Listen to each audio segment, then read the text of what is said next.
नमस्कार, मैं हूं रवीक्षा शर्मा और आप देख रहे हैं the inside story India news का खास कार्यक्रम। प्राचीन भारत का इतिहास गवाह है जब महान सम्राट विक्रमादित्य का साम्राज्य पूरे भारतवर्ष में फैला हुआ था। ये समय था जब युद्धों और साम्राज्य विस्तार का दौर था।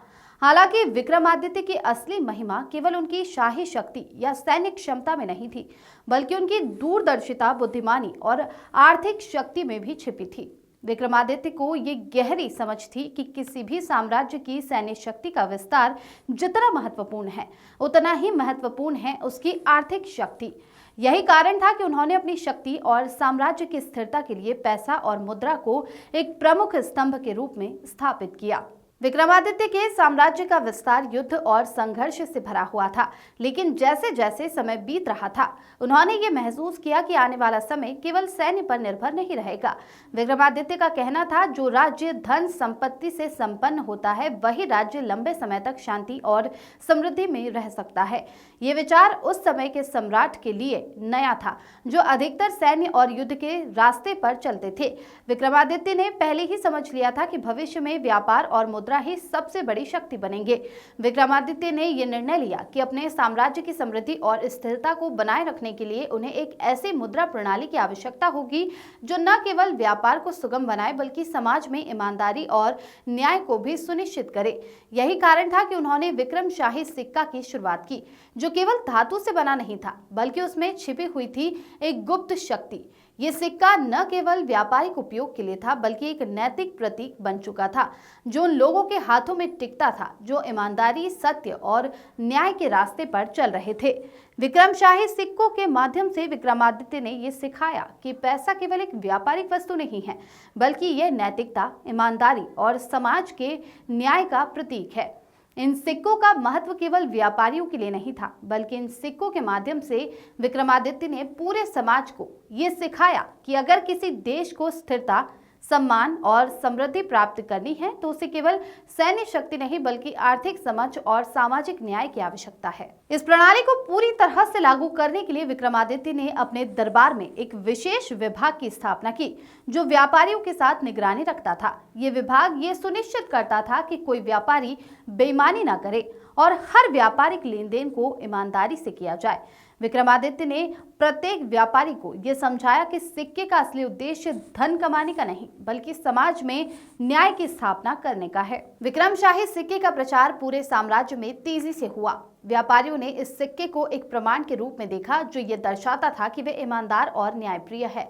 विक्रमादित्य ने इस सिक्के का विशेष ध्यान रखा और ये सुनिश्चित किया कि ये किसी के हाथ में न जाए जो धोखाधड़ी या बेईमानी का काम करता हो। सिक्के में एक विशेष गुप्त चिन्ह था, जो केवल उन लोगों के लिए था जो सत्य और न्याय के मार्ग पर चलने के इच्छुक थे। लेकिन जैसे ही ये सिक्का व्यापारियों के हाथों में आया, एक व्यापारी कुलदीप नामक व्यक्ति ने इसका गलत प्रयोग करना शुरू किया। कुलदीप एक चालाक व्यापारी था, जो जानता था कि विक्रमशाही सिक्के का इस्तेमाल करने से उसे व्यापार में सम्मान मिलेगा। वो ये सोचने लगा कि अगर वह इन सिक्कों का गलत तरीके से उपयोग करेगा तो वह बेईमानी से अधिक पैसा कमा सकता है। उसने योजना बनाई कि वह इन सिक्कों को धोखाधड़ी के द्वारा अपने लाभ के लिए इस्तेमाल करेगा। लेकिन जैसे ही उसने पहला सिक्का अपनी जेब में डाला, वह सिक्का उसके हाथ से गिर गया और जमीन पर लुढ़कने लगा। कुलदीप हैरान था। उसने सोचा कि यह सिर्फ एक संयोग होगा, लेकिन जब उसने दोबारा वही सिक्का अपनी जेब में रखा तो वही घटना घटी। सिक्का फिर से लुढ़क गया और गिर गया। कुलदीप का मन असमंजस में पड़ गया। उसे समझ में नहीं आ रहा था कि ये क्या हो रहा है। उसने कई बार सिक्के का इस्तेमाल किया, लेकिन हर बार वह सिक्का उसके पास टिकता नहीं था। आखिरकार कुलदीप ने विक्रमादित्य के पास जाने का निर्णय लिया। दरबार में विक्रमादित्य ने उसे तसल्ली से बैठाया और कहा, तुमने इस सिक्के का गलत इस्तेमाल किया है। ये सिक्का केवल ईमानदार और न्यायप्रिय व्यापारियों के लिए है। जब तुम्हारे हाथों में ये सिक्का गिर जाता है, तो इसका अर्थ है कि तुम्हारी नीयत सही नहीं है। तुम्हारे जैसे बेईमान व्यापारियों के लिए ये सिक्का नहीं टिक सकता। विक्रमादित्य ने कुलदीप को बताया कि यह सिक्का उन लोगों के हाथों में टिकता है जो व्यापार में केवल सत्य और ईमानदारी का पालन करते हैं। विक्रमादित्य ने उसे ये भी समझाया कि केवल व्यापार में ही नहीं, बल्कि हर क्षेत्र में न्याय और समानता की आवश्यकता है। जब तक समाज में ईमानदारी और सत्य की स्थापना नहीं होगी, तब तक कोई भी राज्य स्थिर नहीं रह सकता।